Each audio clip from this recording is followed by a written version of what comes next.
With just 4 races to go, all eyes are on this guy. Everyone chasing Jimmy Johnson. Mark Martin's the closest with a 118-point deficit coming into Talladega. The Chad Canals mastermind another victory for the 48. Field was on the grid getting ready for NASCAR's Final 4. Previously in the chase. Getting set for some bumping and rubbing in the bull ring that is Martinsville, Virginia. Oh, trouble. He's skating in the wall. I'll tell you what, I don't know what is wrong with him. I'm pissed. You know, we're running side by side. He was okay, and then he's starting to hit me every freaking corner. He's got the best car out here. Doesn't know what to do with it. Tough hard. Get that rhythm back, man. Get that rhythm. See Denny Hamlin now making that move inside. Denny Hamlin takes the victory. That's what I'm talking about. Denny Hamlin. 12 drivers, 10 races, 1 champion. Tapped into oblivion on the last lap. Forced right in a left turn only world.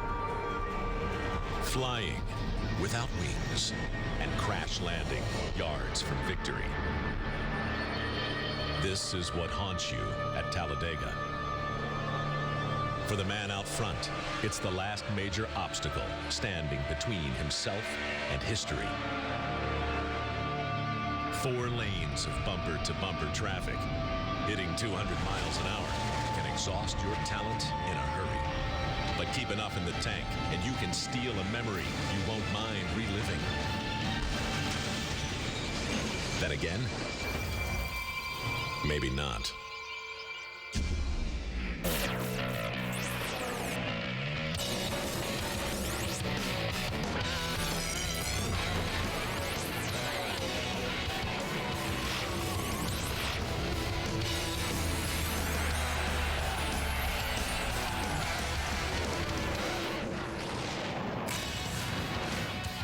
Hello, everybody, and welcome to NASCAR Now's post-race edition, recapping Talladega. I'm Mike Massaro, alongside Randy LaJoy, and it was an exciting race, to say the least. But the tone was set early on, 2 hours before the race, in the drivers' meeting, when NASCAR President Mike Helton addressed the field. All the way through turns 1 and 2, all the way through turns 3 and 4, you will not be allowed to push someone, to bump draft them, or to shove them through the turns. If the race winner, or the guy that takes the checkered, let me say, has got that position by drafting up through the turns, and you could be the guy in front, then that's going to be an issue with us.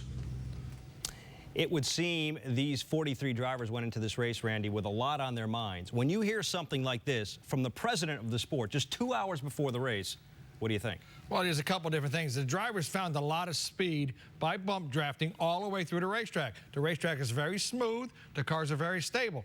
Bump drafting all the way around the racetrack, they went faster, and now they can't do it. That's an element that they had to change. All right, the seed was planted. Let's see how it affected the race itself. All eyes on Jimmy Johnson, just trying to avoid the big one. He comes in with a commanding 118-point lead.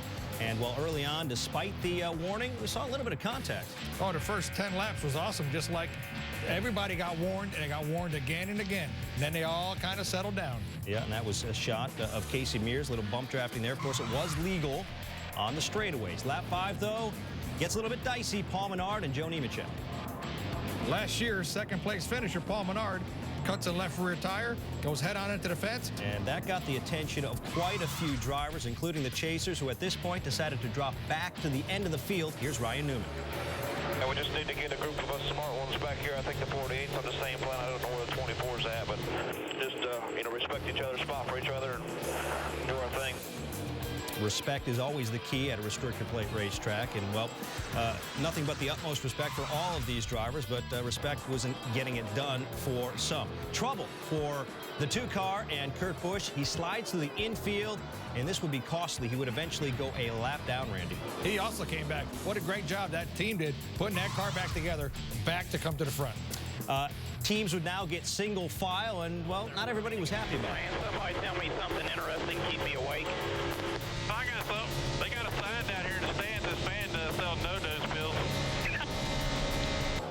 My guess, Randy, is no-dose pills on the banned substance list, but certainly it wasn't exciting at this particular point, but it would change as the race wore on. And, well, the big ones started to loom. We started to see a little bit of contact here, Casey Kane and A.J. Allmendinger. Well, A.J. Gave his teammate not enough room. Obviously, he tried to take an 18-foot race car into a 15-foot hole. And more contact here, this time between Juan Pablo Montoya and Mark Martin, two chasers. Some of the guys closest to Jimmy Johnson, a close call there. But still, nothing really happened. We were a little bit surprised at that point. Bad luck for Denny Hamlin. He's one of the strongest cars out there, Randy, but a blown motor. And that's what happens in this sport. Last week, he was in victory lane. This week, he's 38th. Well, we talked a little bit about Kurt Busch. Well, he hooks up this time with Jimmy Johnson in the draft, and it looked like these two would storm to the front as Jimmy Johnson, who had loomed in the back of the field most of the day, finally makes his push toward the front. 5 laps to go, though, and things change dramatically. There was guys slowing down.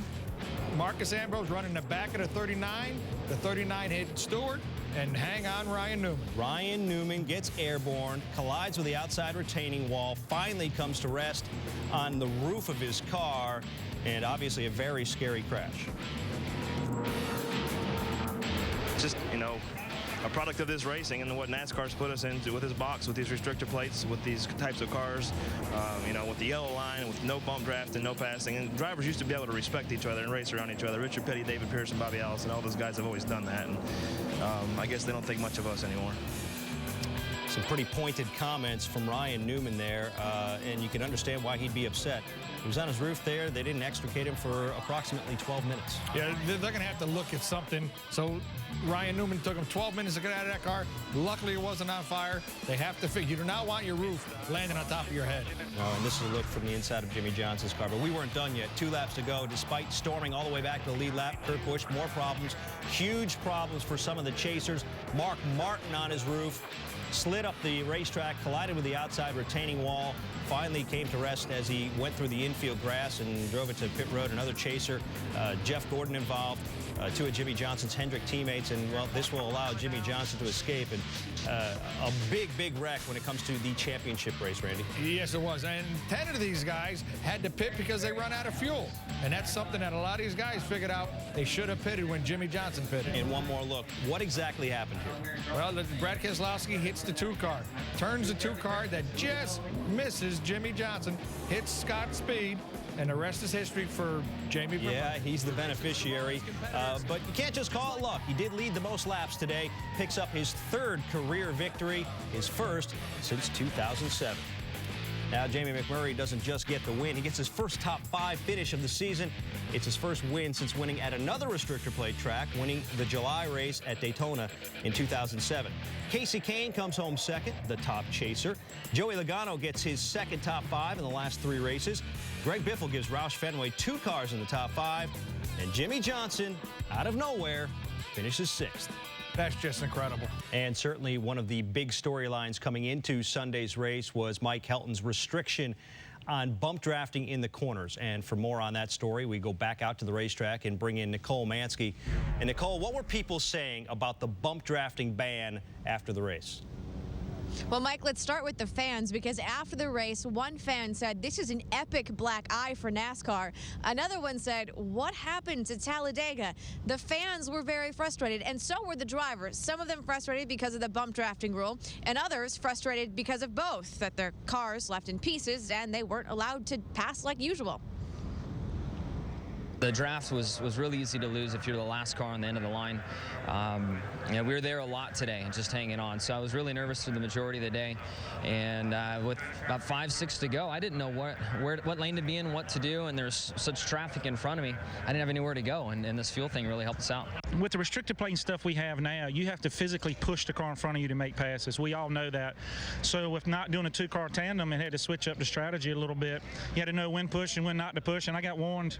I think I got warned once when I pushed my teammate out to the lead, but it's tough to race that way. You got to know when to push and when not to push, but it's the box we're painted in. You got to make the most of it and use pitch strategy now a little bit more than what you used to here in the past. To me, it seemed like it was a little more tame. hate to do this, but I'm going to suggest that they just say you can't touch anyone around the whole racetrack, and then I think you wouldn't have that accordion down the straightaway, and you wouldn't have as much potential for that wreck there. But I think it was a step forward. Still crazy. Carl Edwards was one of the drivers after the race who was extremely frustrated. He and Ryan Newman stand out, at least in my mind. But after the race, Robin Pemberton of NASCAR said that NASCAR was pleased with what they saw today. And the result of some of that single file racing that we saw through much of the race was the result of a 500-mile race. He said drivers just trying to figure out what they had out of their cars. Robin also said that NASCAR provides the drivers with a service, and sometimes that service is protecting them from themselves. He said today was mission accomplished. Mike? Interesting. Still, we did see some aggressive driving. Who was most upset with the aggressive driving we did see today in Talladega? Yeah, I think those last few laps could be considered aggressive. The ironic part of that is it wasn't a driver who was most upset about aggressive driving. It was a crew chief. Kurt Busch's crew chief, Pat Tryson. Of course, we saw Kurt Busch fight back from being a lap down to an earlier incident. He was in there until the end, until he was being pushed by Brad Keselowski. The ironic part of this is Brad Keselowski will be a Penske driver next season, but Pat Tryson said he expected more of Brad Keselowski, but only to an extent. He says if you watch Brad lately, he wrecks somebody in every race that he is in. Again, that was Pat Tryson, not his driver. Mike? The irony and the drama. Nicole, thank you. Thank you. All right, so throughout the course of the week, the hot topic of conversation is going to have on it. A bunch, I do believe. The guys were a lot calmer. They didn't see the big one with everybody. We've seen a couple accidents, no huge spike marks in these wrecks. A couple guys did get airborne, a couple guys did flip. But the violenticity of these wrecks weren't what we've seen. Guys definitely respected each other and did not run over each other. Still, with the warning we heard in the drivers' meeting this morning, at least I was expecting some penalties. We didn't see any. We didn't, and nobody wanted to be a guinea pig. Obviously, that's why they run for so long. This is an event. It is a 500-mile race. It's 188 laps. That's a long time. You're sitting in this car for 3.5 hours. You have to pace yourself, which you don't want to be in there keyed up the whole time. You want to relax, and sometimes relax at 194 miles an hour instead of 198. It's different. It's okay. A lot of discipline, a lot of throttle control. A lot of guys weren't wide open all day long. The guys were lifting through the corners so they wouldn't run over anybody and get parked or whatever. They didn't say what the penalty was going to be, so nobody wanted to be a guinea pig and get caught down pit road. I chuckle because I have a hard time imagining relaxing at 190 miles per hour. Well, a couple of guys are going to have a hard time relaxing over the next couple of days. Mark Martin and Jeff Gordon, they were chasing Jimmy Johnson, but got involved in the big one. Hear what they have to say coming up.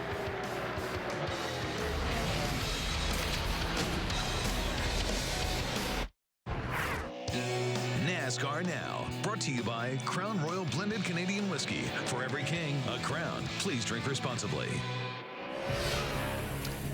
Mark Martin was Jimmy Johnson's nearest challenger entering Talladega. Still a distant 118 points back.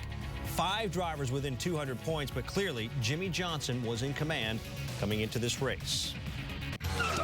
And Mark Martin, as we mentioned, the nearest pursuer, started second and had a strong race car, led twice for 7 laps, but day did not end well for him. Ended up on his roof, slammed the outside wall. Afterwards, was a little confused. It was just a wreck. I hope everybody enjoyed the show there. I don't know what it looked like. It looked pretty exciting from my viewpoint there, but you know, I have no idea. I don't know what. I don't have a clue. Don't know what happened out there. So I don't know. Congratulations to Jamie McMurray. And that's about all I know about the whole race. I'll find out later, I guess. I don't know what happened. Jeff Gordon's chase hopes took another big hit as well in Talladega. He came in with a pretty good starting position, started third, but had some fuel issues. That was the least of his problems. He was also caught up in the big wreck, and, well, there were some things he expected and others he didn't. It's no surprise to me. I mean, I think we all know that's what's going to happen when we come to Talladega. You know, everybody's pretty patient throughout the day and just waiting to get crazy at the end. You know it's going to happen eventually, but a little disappointing for us with the DuPont Chevrolet just because we ran out of fuel. You know, I felt like we saved a lot I certainly didn't think we were gonna run out right then, but I guess I'm kind of glad we ran out when we did, because we were at least able to get back out there and destroy our car. The regular season champions chase has continued to go poorly. Fell from 4th to 5th in the standings. Of course, we're talking about Tony Stewart. He was involved in the wreck with his teammate Ryan Newman, and not very happy afterwards either. He's now 279 points back. Juan Pablo Montoya, well, he led twice for 3 laps, but ended up with another disappointing finish. Ended up 19th and went from, well, 5th to 4th in points, but still a distant 239 markers in the rears. Kurt Busch, well, it was a fight all day long. Early on, he spun out through the infield grass, went a lap down, rallied back, only to be involved in the big one toward the end. Him and Brad Keselowski getting involved there. He finished 30th. Denny Hamlin, a very strong race car, and for much of the early stages of this race, figured to be a factor until he had motor issues. And, well, afterwards, 1 week after winning, he felt like he's spinning his wheels in this chase. Well, it's just, you know, we take 1 step forward and then 2 back, it seems like. Yeah, but it's we had a great car, that's for sure. Our FedEx Camry was strong as anyone, if not stronger, but just couldn't keep it together. It's a different issue than what we had at Charlotte. This one looks to be the bottom end, where there was the top end on the at Charlotte. So no telling what really let go. It looked like connector rod, because we got a lot of oil all over the place. So, you know, it's just going to make, hopefully it'll make our engine department stronger and our team stronger. And, you know, when we set up ourselves for a championship next year, we won't have mechanical issues, and then we'll be able to fight them at the end. Jamie McMurray was in victory lane, but the big winner, Jimmy Johnson. He adds another 66 points to his lead and now leads Mark Martin by 184 with just 3 races remaining in the season. Jeff Gordon, the only other driver within 200 points of Johnson. Juan Pablo Montoya up another spot to 4th in points. Tony Stewart, involved in the Ryan Newman crash, dropped to 5th. Jimmy's lead just continues to get bigger and bigger. And for more on that, we go out to the racetrack and bring in Marty Smith. And Marty, it looks like Jimmy's beginning to check out. Indeed it does, Mike. In fact, Johnson said this evening that he told his crew chief, Chad Knaus, on Friday that if they were to leave here with a 118-point lead, of course they came in with a 118-point lead. If they were to leave with a lead that big, he would be thrilled. It now stands at 184. It does seem as if it's destiny. I asked Johnson after the race if he believed in destiny. He's not so sure about that. Man, I don't know about destiny. I couldn't believe the 24 ran out of gas, and then the 5 had to pit, and then the 5 got caught up in that wreck, some of the 24. But I was riding along, and I was thoroughly concerned, especially the red flag. We're coming to a green-white checkered finish, and I'm in 20-something, and those guys are 5th and 9th. I was really, really worried, and Chad's decision to come in and pit for fuel put us in position for this top 10 finish. Good job. I spoke with Knaus after the race about that decision to pit. He told me the 48 would have made it on fuel anyway, but had he not made that decision and they ran out, he would have looked like an idiot. One other quick tidbit. The scoring pylon after the race actually said the 48 finished 8th. They went to NASCAR after the race and lobbied for 2 more positions to 6th, and they got it, Mike. And once again, Chad Knaus looks like anything but an idiot. Another smart move on his part. You know, Jimmy Johnson's been pretty consistent. He's continuously downplayed the notion of winning this 4th consecutive championship. But after today, what are his competitors saying? Well, Alan Gustafson was asked what his thoughts were. He's Mark Martin's crew chief after the race today, what he felt their position was in the points. Is this thing over? He said, no, it's not over. We do still have a pulse, albeit a faint one. Mike? I would have to agree with that. Hey, Marty, I know your pulse is probably getting faint, too. A long day for you at Talladega. We appreciate your time. Thanks, Mike. And time now to do a little backseat driving with Randy LaJoie and Jimmy Johnson. Even late in the race, it appeared that his championship lead was going to shrink. Instead, it stretched out. How'd he get it done? Well, Chad Knaus and Jimmy Johnson had a game plan. You heard Jimmy say, hey, I rode around in the back, almost lost the draft in 33rd spot. It's no fun riding back there, watching everybody else do good. 8 laps to go, he gets a run on the outside following the deuce. They get up there, and then they lose some of these spots back. They miss the wreck in the backstretch. They pit, when the pit road was open, they put fuel in. Everybody else had to pit after them. Here's the wreck that he misses. He's running 11th with 5 laps to go. He pits right here, and only a handful of guys did. 10 guys had to come in after the red flag. 2 laps to go. He gets a great restart. Guys get pounded off with a fence. Takes out the guy behind Jimmy Johnson. Not Jimmy. Misses another one. Records a top 6 finish. They thought he was 8th. They lobbied for 6th. And, boy, that's just an incredible day for that race team. Jimmy definitely was not happy running in the back all day. But at the end of the day, he's like, wow, the seas parted, and he finished 6th. Also fair to point out, he was the last car not involved in that crash. Living the good life, obviously.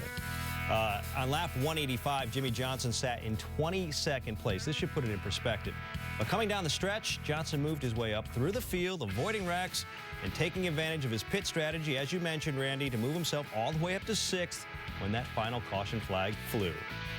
Don't go away, folks. Still more to come here on NASCAR Now. We'll hear from the 3rd place finisher, Joey Logano. A great run. Hear what he has to say.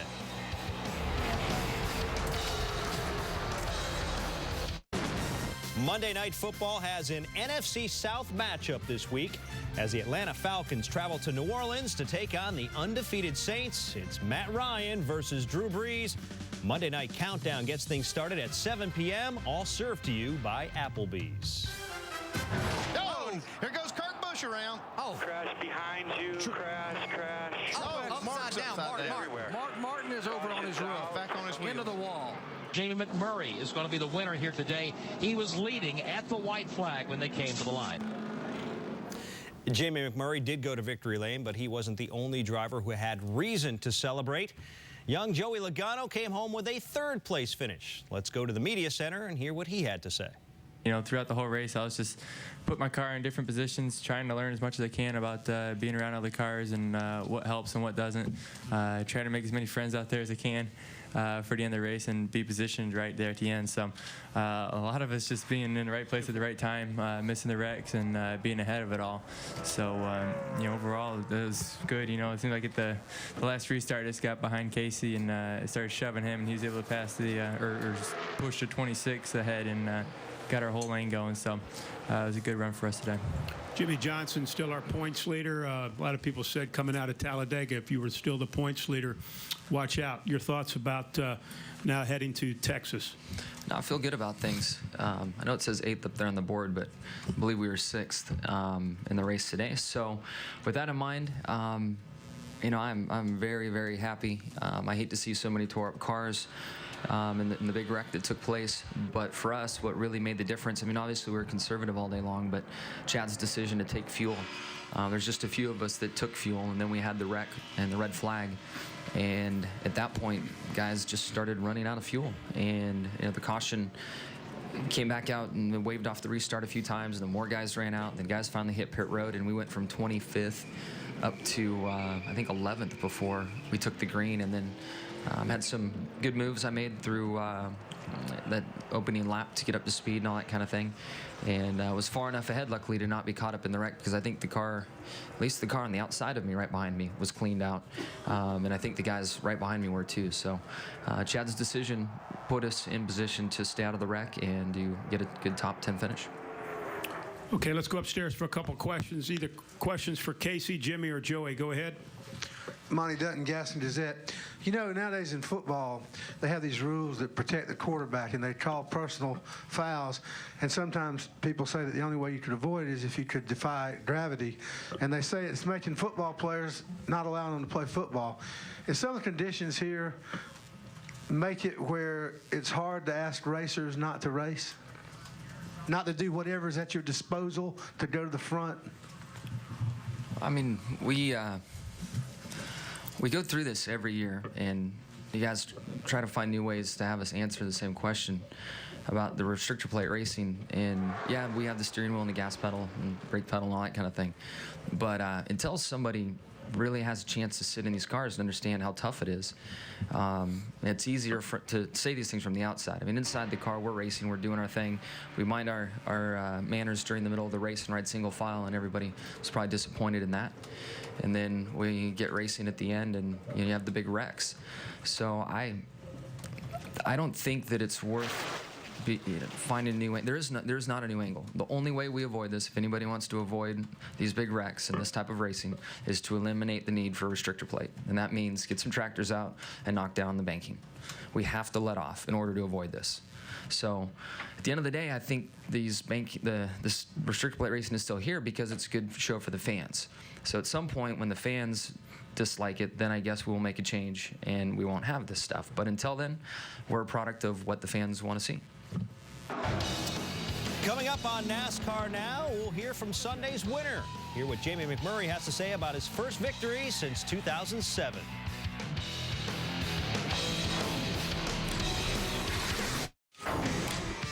Jamie McMurray celebrating Ford's first victory since Matt Kenseth won at California in the second race of the season. And for a guy needing a job for next year, a big afternoon at Talladega on Sunday for Jamie McMurray. And inside the pit studio, overlooking Talladega's finish line, Alan Bestwick, Rusty Wallace, Brad Daugherty, and Ray Evernham. Let's start by talking about the kind of racing we saw on Sunday. In the pre-race drivers meeting, NASCAR told the drivers no bump drafting through the corners, no excessive pushing. They'd be penalized for it. No one was penalized on the day. Did it alter the look of the race to you? It really did for me. I didn't like the way the race looked. Look, guys, they have wrecked in the front of this pack. They have wrecked in the back of this pack. But this time they were all courteous to each other, and there was not much racing until right there at the very end, about lap 170-something. Then they got all bunched up. Didn't look like a race at all the first 3 quarters of the race. Guys just got in single file line and just put it on cruise control and towed it around the racetrack. No one was really rubbing or getting on top of one another, racing hard. Yeah, I agree, guys. We saw 150 miles of positioning, and then in less than 30 laps of racing, when the guys did try to race, we saw the same wrecks that we always see here. So the race a little bit more strung out than we expected for most of it, and then they got at it in the final miles, and of course had a couple of big wrecks that greatly altered the finishing standings. Jimmy Johnson hung around at the back of the pack all race long, and then while everybody else was running out of fuel and everybody else was wrecking that's racing him for the championship, he came through for a top 10 finish. Can you believe it? No, I can't, because it worked out for him. I realized that, but it was not looking good for him late in the race. I mean, he was really far back. I even made a comment. It looks like he can't get himself through the field. And all of a sudden, he all wrecked, and there he is. I mean, it's remarkable. I mean, it looked like he had lost the draft at one point. And like you say, you're looking with, 20 to 25 laps to go, and he looks like he's out of this thing. And it's only like a 21-point lead over the second-place car. And as these things start wrecking and happening with the last few laps, he just weaves his way right through it and gets a top 10 finish. It's remarkable. And we try and second-guess him. Him and Chad come up with strategies, came up with all these numbers to show that he's going to have some wreck tip. No, just opens up his point lead. Unbelievable. So Jimmy Johnson hung out in the back all day, wound up with a top 10, while the guys racing him for the championship all had troubles. No troubles for Jamie McMurray. He stayed out in front of all the mess at the end of Sunday's Talladega race to celebrate in Victory Lane. Thanks, guys. Jamie McMurray is just the second non-chaser to win a chase race over the last 3 seasons. The other came from another Roush driver, Greg Biffle at Kansas in 2007. A couple notes from the small teams. Robert Richardson Jr. finished 18th for Tommy Baldwin Racing in his Sprint Cup Series debut. And Bobby Labonte gave the Racers group their first top 10 finish. And 26 different drivers led at least 1 lap at Talladega, tied for the second most in a single race in series history. Well, for Jamie McMurray, this race turned out a lot different than the spring race when he finished 42nd after crashing only 6 laps in. Today, though, he's in Victory Lane, and Jamie McMurray joins us from Victory Lane. Jamie, your first win since 2007. What's this like for you? Oh, it couldn't have come at a better time. Obviously, I don't exactly know what I'm doing next year. I have a pretty good idea of it, but certainly winning is enticing to team owners and the sponsors. So couldn't have picked a better time. And honestly, I'm looking at Donnie Wingo behind me, and he's been my friend for a long time. And to get to win with him, we came so close. The whole time I was at Ganassi, and never got to be here. And Donnie's been around a long time, and certainly is very deserving of that. So he did a nice job today, and I'm really happy for him. Yeah, the timing is definitely key. I wouldn't imagine anybody came to you with a contract in Victory Lane, but where do you think you're headed? Well, I got a good idea, and whenever we get everything signed and everything's ready to be announced, I'll certainly tell you guys. But you know, there's been you just never know until it's signed. So whenever that comes down, you'll be the first guy I'll come find, Mike. I promise. All right, I'm going to hold you to that. By the way, I'll give you my cell number afterwards. I tried to get it out of you. I gave it my best shot. Hey, let's talk about the race a little bit. It was kind of an interesting race in the sense that it was relatively calm early on, and then got a little bit dicey toward the end. How would you describe it? Well, I was really fortunate. I elected to ride around the back the first 100 laps, and about 75 or 80 laps into it, I saw guys starting to race, and you've been out there for an hour and a half or so, and I was like, well, maybe it's time to go, and I thought, no, I'm just going to ride back here until we at least get to lap 100, and then try to get to the front. And when I initially tried to make my move, they were 3 wide in front of me, you know, 10 rows deep, and everybody was just, you know, not going anywhere. And I got really lucky there at the end, and I even said on the radio, I'm like, this is just going to be luck of who gets to the front at the right time. And I moved to the bottom, and it just happened that Matt Kenseth was right behind me, and Matt stuck with me. And you know, Matt and I are really good friends. We're obviously teammates, but we're really good friends away from the racetrack, and I had a lot of faith that he wouldn't hang me out. And if he'd hung me out with 1 to go, it wouldn't have been a big deal. But he stuck with me there for the last 40 or 50 laps, and it worked out really good for both of us until that last caution came out. You know, you guys were hit with a bit of a curveball before this race in the drivers' meeting when Mike Helton was adamant that there would be no bump drafting in the corners. How did that affect the way you attacked this race today? Well, you know, I rode around, like I say, in the back for the first 100 laps or so, and I didn't want to be the example. I really thought that if somebody got too aggressive early in the race, that NASCAR would make an example of someone. And I kept asking over the radio, I'm like, is anybody getting in trouble? Are they warning anybody? And I didn't hear anything back. So it actually, I think that's a really good rule. Even though these cars have so much grip, and you can do that all the way around the racetrack, you don't need to be doing that 20 laps or 30 laps into it. And when it comes down to 1 or 2 to go, I think that's a little bit different.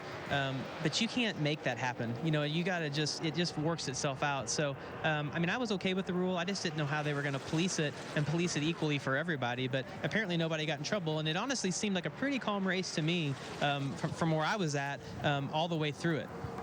All right, 3 races to go. Still plenty of opportunity to make a big splash here at the end of 2009. How do you look at the final 3 races?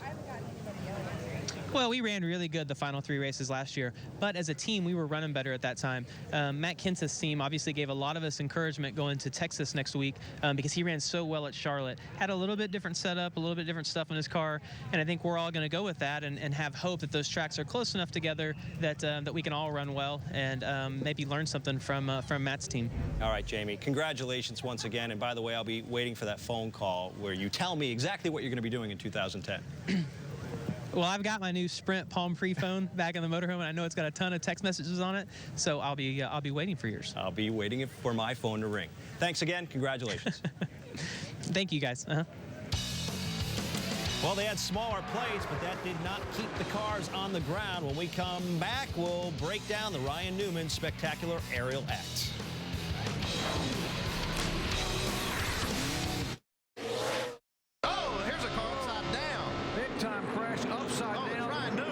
Trouble further back. Ryan Newman up and over off the end of the back straightaway. On his roof, sliding up, pounding the safer barrier. Marcus Ambrose is collected, and Kevin Harvick as well is collected off the end of the back straightaway. Caution is on the speedway for an accident over in turn number 3, and several cars involved in it, and a hard crash for a couple of those drivers. Really disappointed. I mean, we had this race back here in the spring and complained about cars getting airborne, and now, ironically, I'm the guy that gets upside down and have a roll bars down on top of my helmet and stuck upside down on top inside my U.S. Army Chevrolet. So it's just disappointing. I mean, I wish NASCAR would do something. It was a boring race for the fans. You know, that's not something anybody wants to see. At least I hope not. If they do, go home because you don't belong here. And just, you know, a product of this racing and what NASCAR's put us into with this box, with these restrictor plates, with these types of cars, you know, with the yellow line, with no bump draft and no passing. And drivers used to be able to respect each other and race around each other. Richard Petty, David Pearson, Bobby Allison, all those guys have always done that. And I guess they don't think much of us anymore. And certainly after going through something like that, you can understand Ryan Newman's frustration. What'd you make of those comments?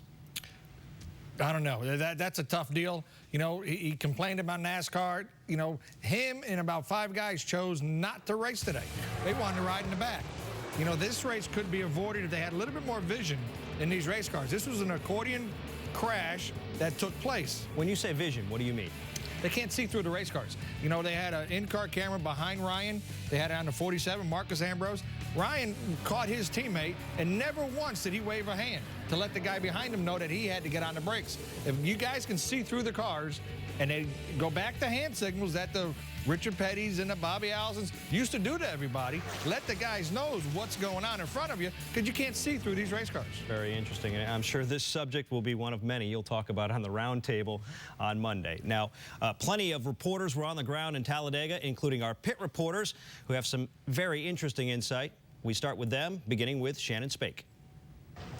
I'm Shannon Spake in Talladega. You didn't see a whole lot of teamwork between Jeff Gordon and his Hendrick Motorsports teammates, Jimmy Johnson and Mark Martin, on Sunday. Speaking with Chad Knaus in the morning before the race, he said, "We are on our own. We have to think about ourselves. We're out to get those guys for a championship. We're not going to do anything to hurt them, but we're not going to do anything to help them." Now, Jeff Gordon did run in the front most of the race, unfortunately ran out of fuel with laps to go and came away with the finish that they were not looking for. What a day for Kasey Kahne, with a weekend that started in an interesting way, running up front in the draft, very fast race car, but then finding out that he had motor issues. They had to change the motor. He had to start the day in the rear of the field and had some odd things happen with his car early on. But he told me before the race today that he talked to a young fan, and he said, "You know what? We've wrecked most every restrictor plate race so far this year, so I think I'm due." And boy, were they. They hung in there till the end, and Kasey Kahne came home with a second-place finish. I'm Vince Welch, and in my pit area today, Brad Keselowski continued to impress. Keselowski, who was making just his 12th Cup start this season and his second Cup start ever here at Talladega. His first start was in April here at Talladega. He won the race. Today in his second start, another strong run. He led 7 laps, wasn't afraid to stick his nose in, but didn't do anything ill-advised. His team made a good adjustment on the car and made it very good in the last half of the race, and Keselowski kept it up toward the front at the finish. Well, although the final results don't reflect it, Casey Mears had a solid performance. He ran in the top 5 and the top 10 the majority of the day, but their strategy at the end made them come in and pit for fuel. But what's more impressive is he was working with a new crew chief in Doug Randolph for the first time. I just spoke to Doug, and he told me he was disappointed. He said if we had some history together, we would have made our strategy a little bit different, but all in all, it was a solid day as they move forward till the end of the year. Thanks, guys. Great job today. Still ahead on NASCAR Now. When we come back, we'll hear from the winning car owner. Hear what Jack Roush has to say about Jamie McMurray's victory. Be sure to catch NASCAR Now's Monday Roundtable, 5 Eastern, presented by Home Depot. Alan Bestwick will be joined by Ray Evernham, Randy LaJoie, and Ricky Craven, breaking down all the issues from Talladega. Joining us now is the winning car owner from Sunday, Jack Roush. And Jack, first off, congratulations. Your first win at Talladega since 1997. Only your third there overall. That said, what does this mean to you? Well, you know, it's been a long year. We've had several missed opportunities. We certainly haven't given Ford Motor Company or our sponsors what we'd hoped to this year. And for Jamie to be able to have a good race today and be able to win is certainly doesn't make the year what we'd hoped for, but it's certainly bodes well for for the remaining races. Yeah, Jack, we just mentioned some of your statistics at Talladega as an organization. What's it been like for you over the years coming to this place? Well, it's a place that's been very good to us. Of course, we had 2 wins with Mark here, and you know, we've run well with Jamie at Daytona. He's won there. The restricted races are not something that I lay awake at night waiting to go do, but when we get here and you see all the thunder, the cars on the high bank, and you see how excited the fans is, I get wrapped up in it. It's an exciting place to be. It was an interesting race in the sense that it was relatively calm early on, but that intensity ratcheted up at the end. What were your thoughts in the closing laps as things started to get crazy? Well, the thing that made me crazy near the end is I thought that one car after another was going to run out of gas until everybody run out of the gas, and maybe it would be 5 laps over the planned distance before that occurred. So I had never thought about running out of gas because other people ran out of gas, but that was a distinct possibility today. Yeah, and it was very interesting. You know, something else that I would imagine was driving you a little bit crazy before the race was the rule change. What did you think when you heard at the drivers' meeting that bump drafting in the corners was going to be banned? The bump drafting in the corners here has been banned. I didn't find that it was a new rule or a different rule, and the fact that Mike Hilton verbalized it didn't give me any information that I hadn't had at rules meetings before. David Hoots normally had gone through the same thing.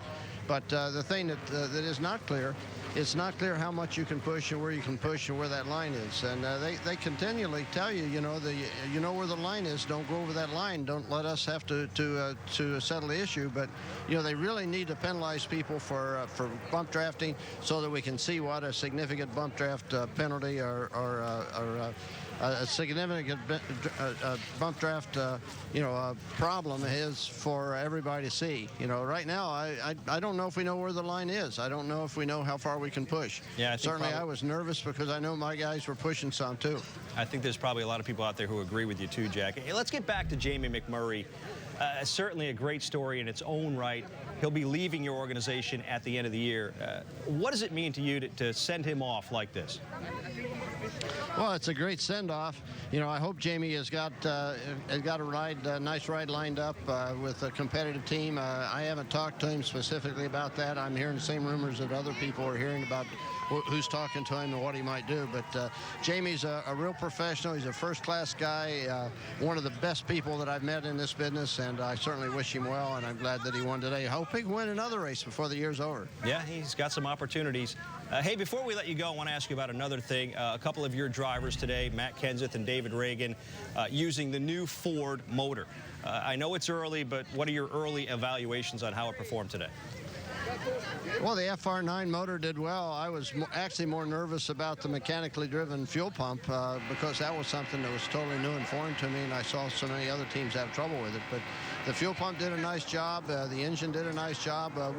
Doug Yates and the guys set it up a little bit more conservative than we would. I think that's the reason that Matt Kenseth wound up running out of gas and in the closing laps as we had it a little more conservative on fuel than we should have. And we'll work on that. We'll get our confidence in it, and we'll go. But Ford Motor Company and all the engineers did a nice job on the new engine. We look forward to having success with it for decades to come. Well, Jack, congratulations again. We appreciate your time joining us here on NASCAR Now. Thank you very much. My pleasure to be here.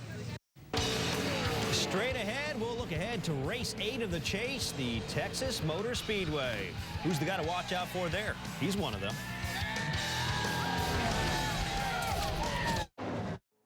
NASCAR Now, brought to you by Xbox 360 and Forza Motorsport 3, rated everyone. The undefeated New Orleans Saints face an NFC South challenge this week as the Atlanta Falcons come to town, led by quarterback Matt Ryan. Monday Night Countdown gets things started at 7 p.m. All served to you by Applebee's. Jeff Gordon has his foot in the floorboard trying to hold off Carl Edwards. They are literally locked together. 38 laps to go. Carl Edwards, your leader by 5 car lengths over Jeff Gordon.